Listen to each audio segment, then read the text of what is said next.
Hello, in this, I will be reviewing all the Final Fantasy IX collab characters, going over their strengths, weaknesses, and roles in another Eden.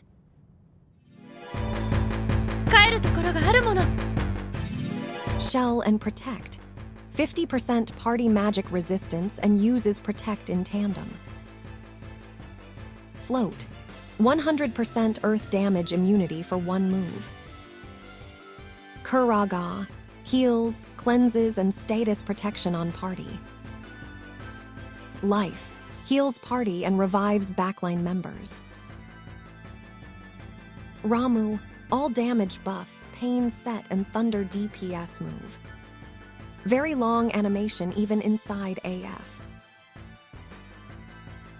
Bahamut. Null damage DPS move and sets break. Very long animation times even inside AF. Does much more damage when used in burst.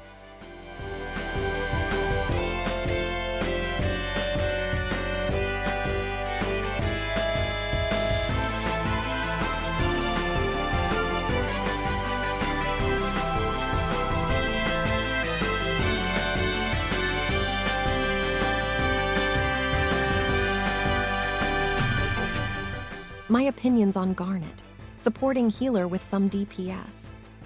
Her supports are more defensive than offensive. Her supports are good for early game. Her summon DPS are decent for early content. It's hard to get her to trance state, can only take damage to enter it. The summons all have long animations. She is awful in AF due to the long animations. If you must use her in AF, give her some equip skills to spam instead. A decent utility unit, and can be a wall to earth bosses. Not much worth to farm more light for. 僕がどんな人間なのか知りたいんだ。Focus, after Stellar Awaken. Self-buff move that increases trance meter. Vivi can use this around 5 times to enter trance. Thundaga, Firaga, Blizzara. Elemental attack and resistance shred for that element. Basically all the same skill but different elements. Wants to hit weakness or damage is low. Animations are a bit slow in AF. Doomsday, skill from his personal weapon. Shade skill that hurts everyone on field. Sets magic break on enemies. Can be used to increase trance meter outside AF. Very long animation even inside AF. Flare. AoE attack and reduces magic resistance. Very long animation even inside AF. Does more damage in burst.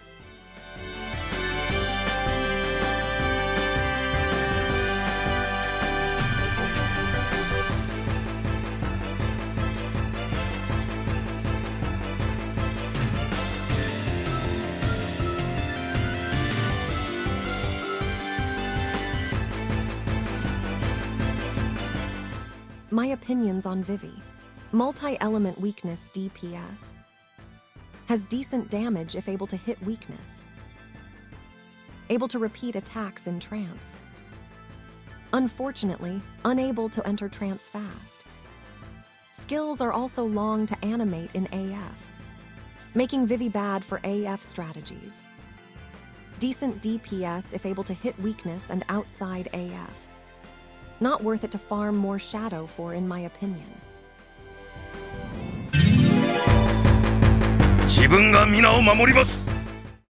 Charge, attacks give party priority and knockback immunity.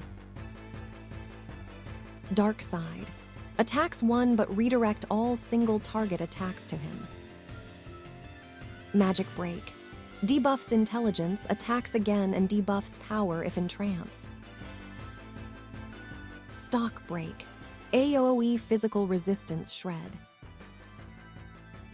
Slash Magic Zone passive. Sets zone start of battle if Vivi is in party. He has no way to set it again after it disappears. Magic Swords with Vivi.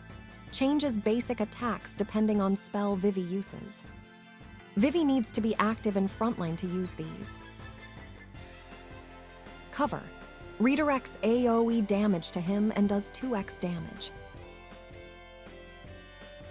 Shock, decent percent DPS skill, but he has tank power stats. Party all weapon buff in burst. Best resistance equips. With these equips, he can go over 100% resistance, meaning he takes 0 damage from anything with elements.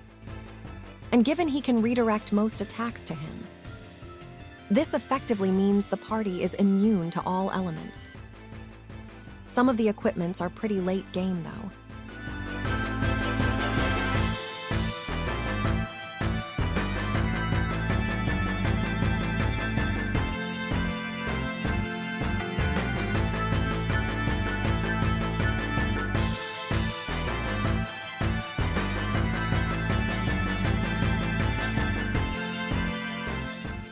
My opinions on Steiner. Passive-based tank with some offensive support.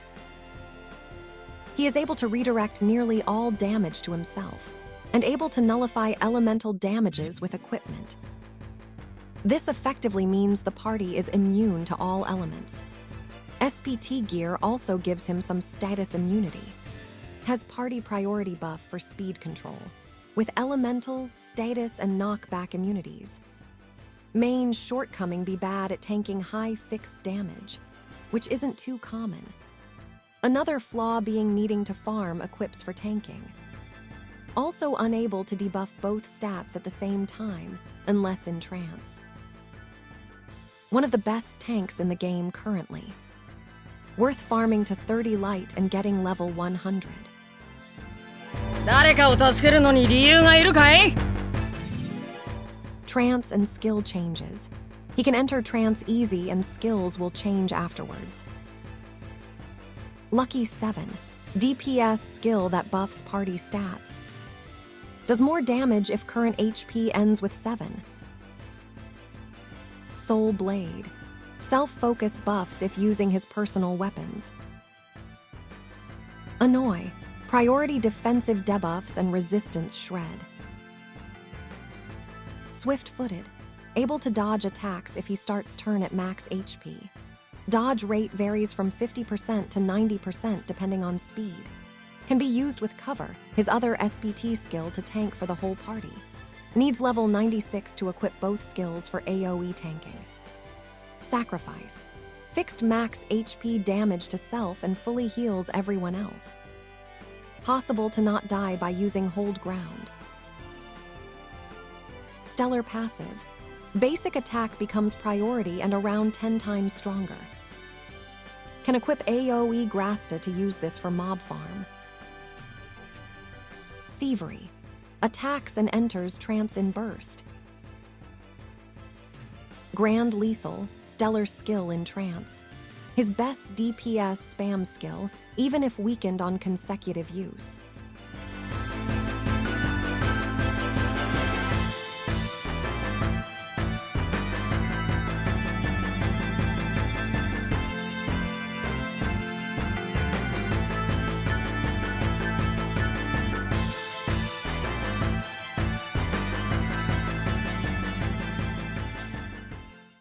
My opinions on Zidane. DPS with dodge tank and support abilities. Has a lot of support, both defensive and offensive. Able to tank while being a DPS. Just note that dodging can fail randomly, because dodge is never 100%. But dodging is also overpowered, because it can dodge any attack. So dodge tanks are both the weakest and strongest. The easiest to enter trance out of all the characters. Only needs to burst to trance. Good option for both attack and defense. Worth farming light for. Overall opinions of Final Fantasy IX characters. They have great synergy for a team. They are designed with gorgeous animations and good skills for turn-based combat. AF, however, isn't turn-based combat. Against optional HP sponge content, Vivi and Garnet falls off. Due to their long AF animations, they are a great team for any content that isn't AF heavy. Thanks for watching.